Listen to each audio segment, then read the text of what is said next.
The Tao of Self-Confidence, episode 647. Welcome to the Tao of Self-Confidence, where I share stories of amazing women who have discovered their inner journey to self-confidence. Visit our website at thetaoofselfconfidence.com. Your inner journey to self-confidence awaits. Well, hello, friend. Welcome to the Tao of Self-Confidence, where I share stories of amazing women who have discovered their inner journey to self-confidence. I'm your host today, Sheena Yap Chan, and today I have an amazing lady on the show today. She's a writer and producer based in Los Angeles, and I'm really excited to have her on and share her story with us today on self-confidence. So without further ado, I'm going to introduce you to Tiffany Porter. Tiffany, how are you today? Maybe you can fill in a little bit more about yourself to the listeners. Wonderful. Thanks so much for having me today, Sheena. Thank you. It's great to be here. I'm actually, a writer-producer based in Los Angeles. I do specialize in sharpening scripts and overseeing independent film projects with colleagues. I'm also currently the secretary of the Filipino-American Chamber of Commerce of Hollywood, which is an exciting environment with goals to bridge the gap between filmmakers and business people and older and younger generations of Filipino-Americans in Hollywood. And I'm also part of the digital marketing team for the Asian Wood Film Festival, which premieres in Los Angeles every fall season and connects Asian filmmakers from around the world. Awesome. Well, thanks for sharing that. And Tiffany, what's your cultural background?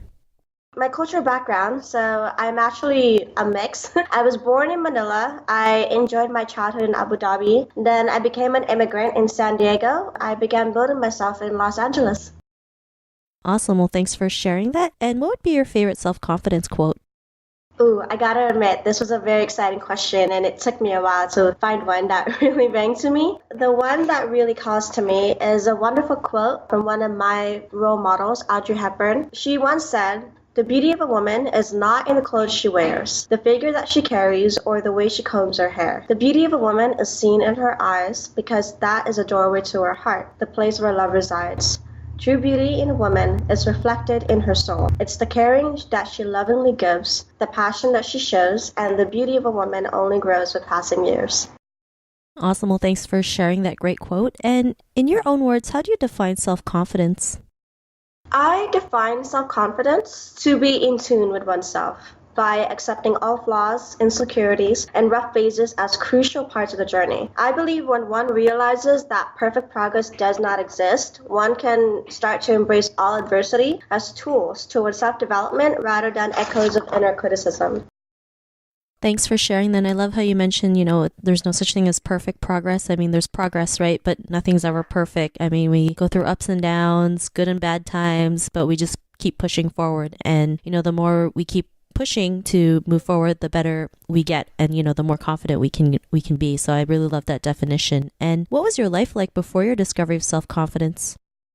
Thanks for asking. It took me a long time to realize that perfect progress doesn't exist, because I was bullied a lot for being different. As an immigrant, as a theater geek, for not being rich enough, not being grown up enough, not being cool enough. And as a writer, one of my top love languages is words of affirmation. So you can imagine how a preteen enduring culture shock in the early 2000s felt about herself when she was told constantly why she wasn't good enough. But despite being told that I would never be good at whatever I wanted to do, I still continued what I love most, which was performing arts, theater, choir, and dance growing up. And that was because, honestly, the performing arts was always home to me. What I've always loved about the process of a theatrical, a dance, or film production is that the process, which goes from auditions or casting, rehearsals, or showtimes, all that allows a room for development. A former acting teacher once told me that perfect is the enemy of great. You cannot achieve greatness when you do strive for perfectionism. Thanks for sharing that. And I love what your teacher mentioned, or your mentor mentioned, because we live in a world where we constantly strive for perfection, especially, we look at pictures on Instagram, everything is so perfectly curated, and we have to realize it's filtered to a T and it can play with our minds, right? And we have to realize nothing is perfect. And I just wish more people could show, being your authentic self is okay, right? Just showing that we have love handles, we have pimples on our faces, and we can accept ourselves for who we are. And what was that point in your life when you realized you were more than good enough to go out there and be who you are today? What was that aha moment?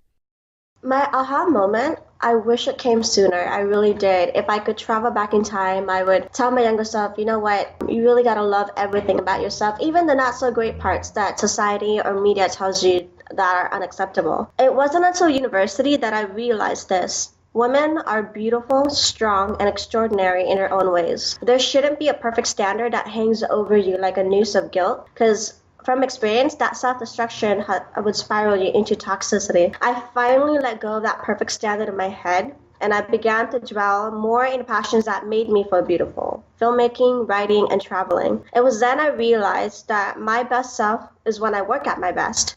Because beauty shouldn't be a surface level correction of a woman's worth. I believe that beauty is the essence of a woman's worth measured by her uniqueness. So that took me a while to figure out, but now that I've accepted and come to terms with it, not only do I try to practice that every day, but I, encourage, fellow women, also men too.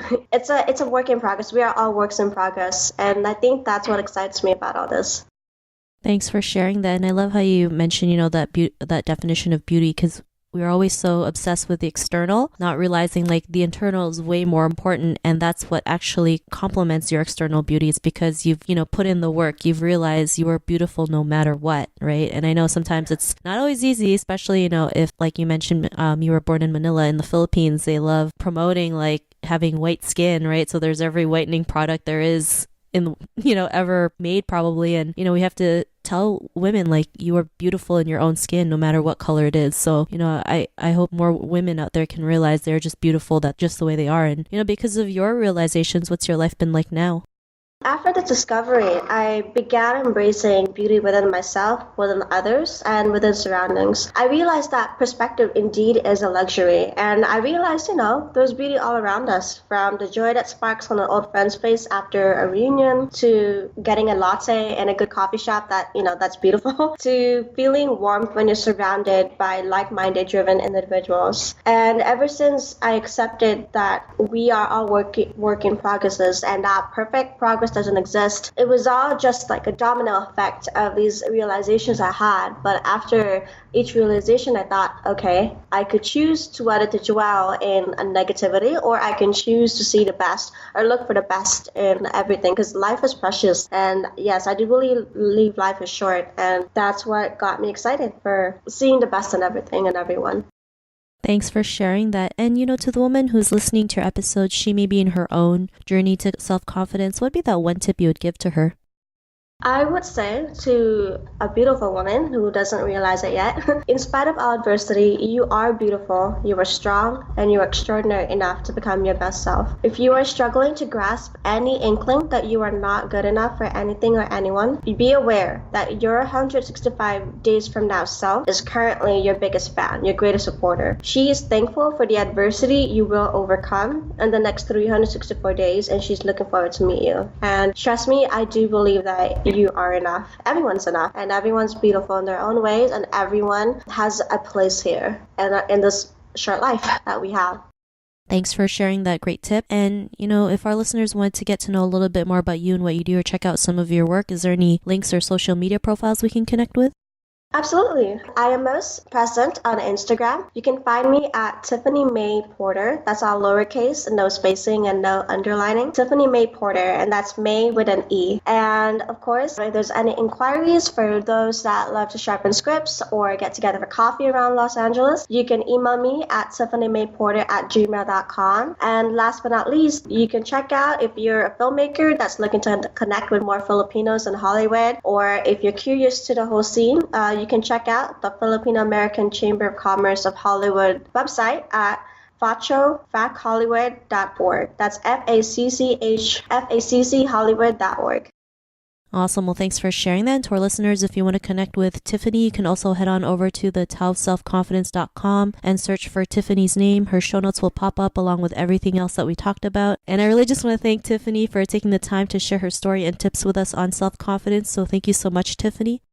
Thank you for having me, Sheena. I think it's wonderful that you have this podcast, and I'm so excited for the community that you're going to continue building. So thank you. Not a problem. It was really great having you on the show. And to our listeners, be on the lookout for another new episode of another amazing woman's journey to self-confidence, and we'll talk to you soon. Bye for now. Bye. Thank you for tuning in to another amazing episode of the Tao of Self-Confidence.